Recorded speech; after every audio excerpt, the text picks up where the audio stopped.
गुप्तत्रयं पंचमहाव्रतानि पंचोपदिष्टा समितिश्चयेन बभाणयो द्वादशधा तपांसि तम पुष्पदंतम प्रणमामि देवम। 24 भगवान के लिए जैसे स्वयंभू स्त्रोत की रचना आचार्य समंत्रभद्र ने की है, काफी विस्तृत है, न्याय के गुणों से परिपूर्ण है और सिद्धांत की दृष्टि भी उसमें ली गई है। वैसे ही 24 भगवान की स्तुति लघु स्वयंभू स्त्रोत के रूप में भी मौजूद है और इसमें 9वें श्लोक का उच्चारण अपन ने किया है कि पुष्पदंत भगवान की स्तुति में कवि आचार्य कहते हैं, गुप्तत्रयं पंच महाव्रतानि, आपने 3 गुप्तियों का उपदेश दिया। मन गुप्ति, वचन गुप्ति, काय गुप्ति। अपने ज्ञान के क्षयोपशम की हीनता का मूल कारण है गुप्तियों का अभाव। अपने चित्त की स्थिरता नहीं है, एकाग्रता नहीं है, इसलिए कार्य की सिद्धि भी नहीं होती। चाहे लौकिक कार्य हो चाहे अलौकिक कार्य हो, चित्त की एकाग्रता के बिना कुछ भी कार्य सिद्ध नहीं होता। भोपाल में जब उनका तप चल रहा था, महावीर जयंती का अवसर भी आया, उस समय के मुख्यमंत्री दिग्विजय सिंह भी आए, आशीर्वाद भी लिया और तब तो उनका एक आहार एक उपवास चल रहा था। उसके बाद उन्होंने 2 उपवास और 1 आहार चालू कर दिए महावीर जयंती के बाद, चैत्र निकलने के बाद बैसाख में। और एक खूब बुखार आया जोर से, पूरा शरीर का टेम्परेचर, हाथ रखे तो हाथ गर्म हो जाए।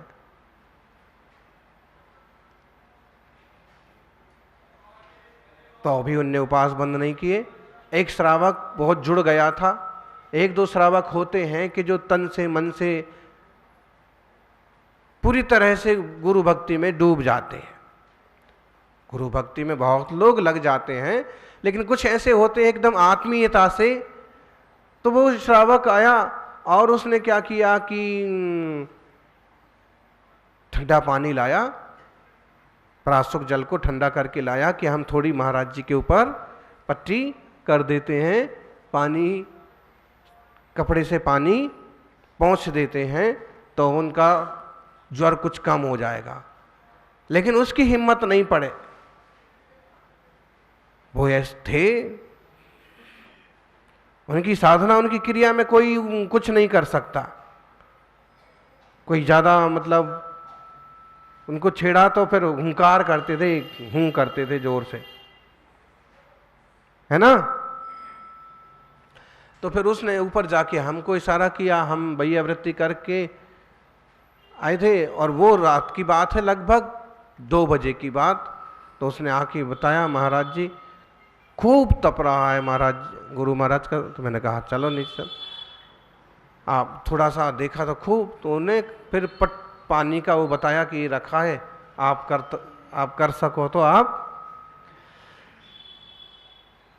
तो हमने हिम्मत की, थोड़ा सा हमें वरदान भी प्राप्त था कि कोई बात नहीं। तो हमने 1-2 बार अच्छे से वो जो छोटा सा था श्वेत वस्त्र, रुमाल जितना, तो एक बार सिर से थोड़ा थोड़ा पहुंचा शरीर को, वो कपड़ा पूरा गर्म हो जाता, भाप निकलती। आप कल्पना कर सकते हो तप के कैसा ये रूप होगा। तो एक बार कर दिया और उसको पानी को वापस उसमें पहुंचा, फिर किया, दूसरी बार किया और तीसरी बार करने लगे तो अब की बात उनने हूं कर दिया। तो हमने कहा कि बस इतना कर लिया, यही बहुत है, अब ज्यादा करो, हूं हो गया, अब तुम ज्यादा करोगे तो सीधा मास्टर स्ट्रोक लगेगा। इसलिए इतनी भैया वृत्ति करने को मिल गई, वही बहुत है। फिर दूसरे दिन हमने उनको कहा कि गुरु महाराज आप 2-2 उपवास क्यों करते हैं, 3-3 उपवास क्यों करते हैं ऐसी गर्मी में।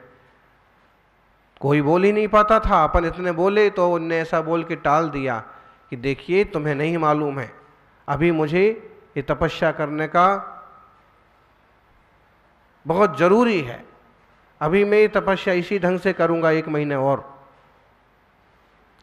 अब पूछे कि कारण क्या है, तो कारण तुम्हें नहीं मालूम है। अरे तो मुझे नहीं मालूम है इसीलिए तो पूछ रहा हूं,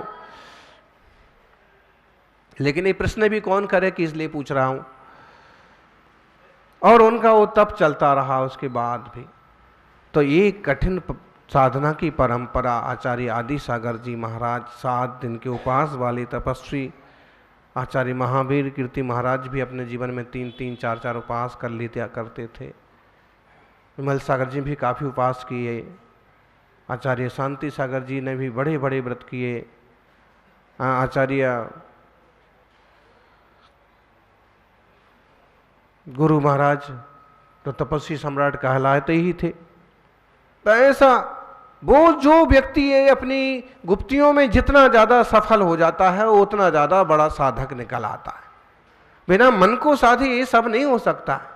तो मन की गुप्ती, वचन की गुप्ती, काय की गुप्ती को साधने की बात पुष्पदंत भगवान ने कही। और उन्होंने कहा कि पंचम महाव्रतानी, 5 महाव्रतों का भी पालन होना चाहिए। देह के सुख के लिए क्यों मरे जा रहे हो? किसी को स्पर्श का सुख चाहिए, किसी को हवा का सुख चाहिए, किसी को किसी तरह का सुख चाहिए। अरे भाई, ये तो देह तो भिन्न है, चेतना से भिन्न है। हम देह के कल्याण के लिए थोड़े निकले, हम तो चेतन के विकास के लिए निकले, आत्म कल्याण के लिए निकले। तो देह पर दुविधाएं आए उसकी फिक्र करना हमारा कर्तव्य नहीं है, हमें तो चेतना की फिक्र करना है।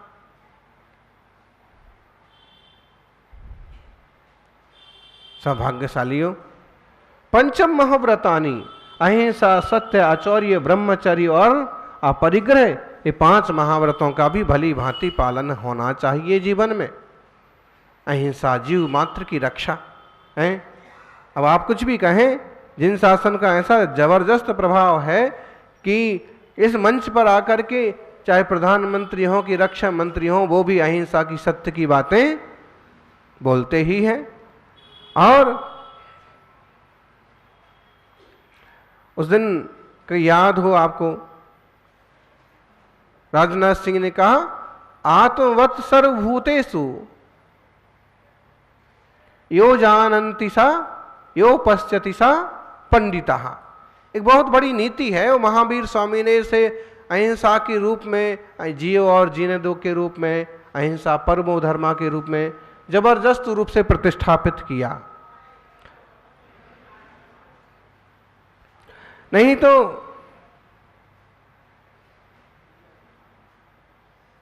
जो श्लोक है,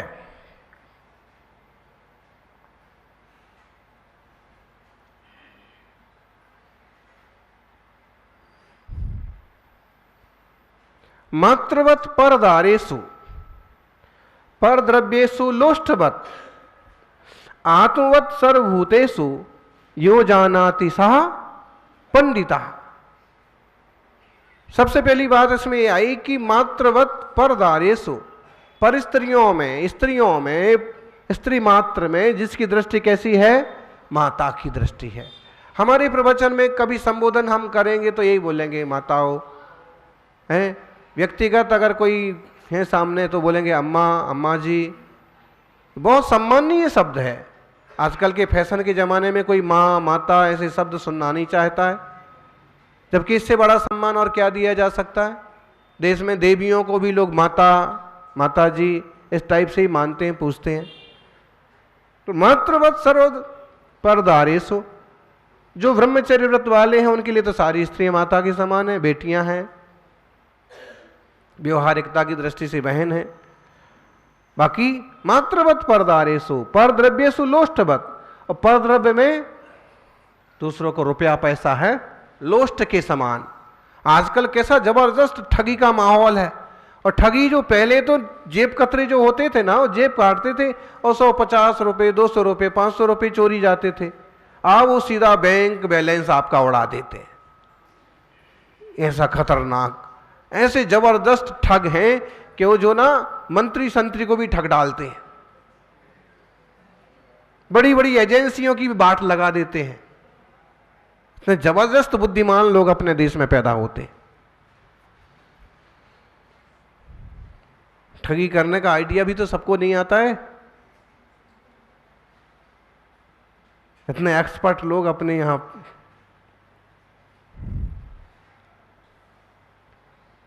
पर द्रव्यसु, जबकि बात यह है कि दूसरों का धन पैसा है वो हमारे लिए लोष्ट के समान है। लोष्ट मतलब लुढ़ा, पत्थर, मिट्टी।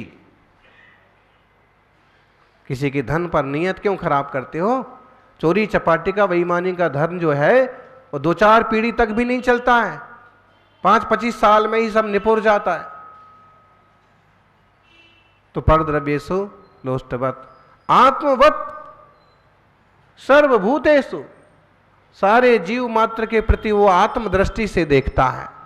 सारे मेरे जैसे हैं, मैं किसी को तकलीफ ना दूं, मेरे द्वारा किसी का अहित ना हो, किसी का नुकसान ना हो। आत्मवत् सर्वभूतेषु यो जानाति सः पंडितः यो पश्यति सः पंडिता, जो ऐसा जानता है देखता है वो पंडित है। क्लेश का माहौल नहीं बनाना। ये 5 महारथ समाज के लिए बहुत उपयोगी हैं। इनके बल पर मुनिराज पंच महाव्रती कहलाते हैं, मोक्ष मार्गी कहलाते हैं और शुद्धात्मानुभूति करते हुए भव के पार भी चले जाते हैं। पंचोपदिष्टा समितिश्चयेन, और 5 समितियों का भी जिन्होंने उपदेश दिया, सारे तीर्थंकरों ने दिया है। हम जिस मार्ग पर चल रहे हैं ज्ञानी, इस मार्ग का उपदेश किसने दिया? बोलो छुल्लक जी। जिस मार्ग पर हम सभी चल रहे हैं किसने दिया? आदिनाथ भगवान। सिर्फ आदिनाथ भगवान ने? महावीर भगवान ने। सिर्फ महावीर भगवान ने? पुष्पदंत भगवान ने। पुष्पदंत भगवान के नाम से स्तुति गाई जा रही है, बाकी ये 24 भगवानों ने नहीं। अनंत 24 जो हो गई हैं अनादिकाल से, उन सबों ने भी यही मार्ग बताया है। वे भी इसी का पालन करते थे। इस मायने में अपन कितने सौभाग्यशाली हैं कि अनंत तीर्थंकर भगवंतों को जो मार्ग मिला वो मार्ग अपन जैसे जीवों को भी मिल गया।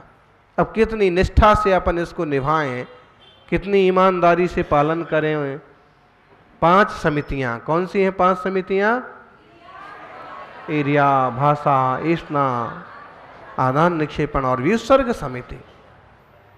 एरिया समिति का पालन अपने हाथ में है, देखभाल करके चलो।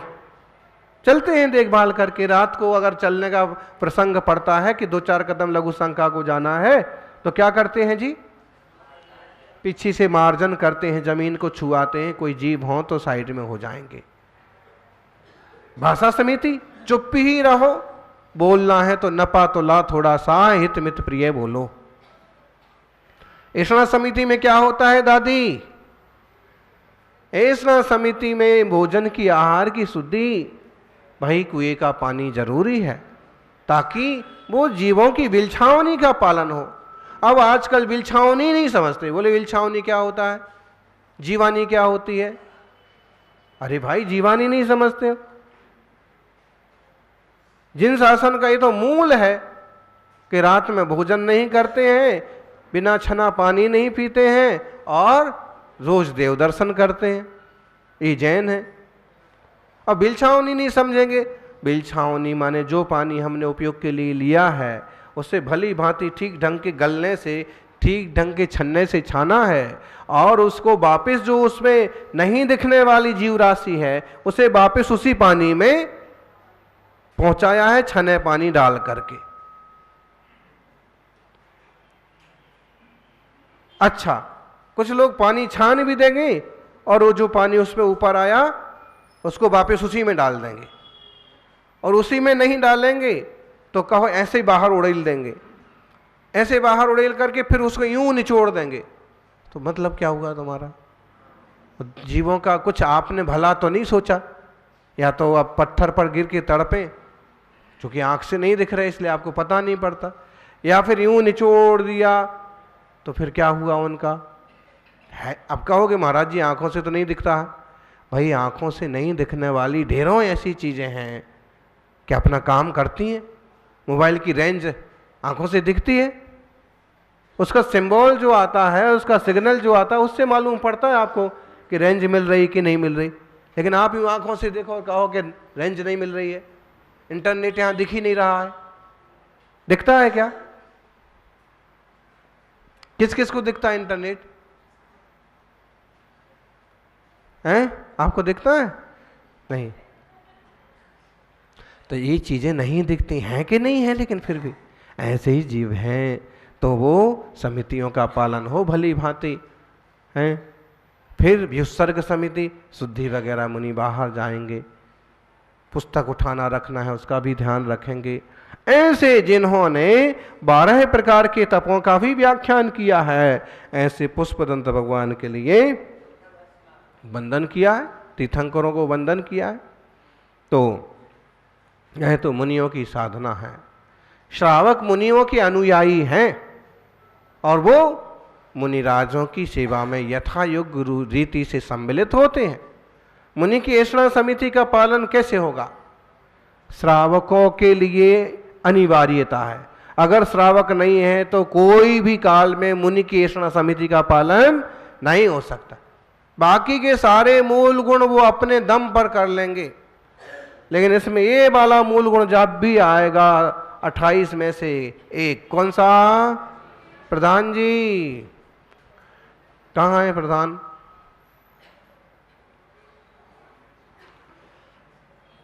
जब येषणा की बात आएगी तो कौन होंगे सहयोगी?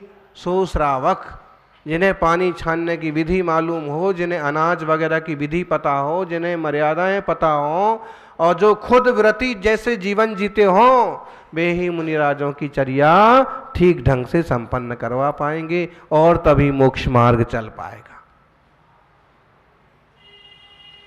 बिना इस समिति के पालन के और बिना चर्या के मोक्ष मार्ग भी ना चलेगा। सभी आदि सागर नहीं है कि 7 दिन में एक दिन आहार करें और काम चल जाए।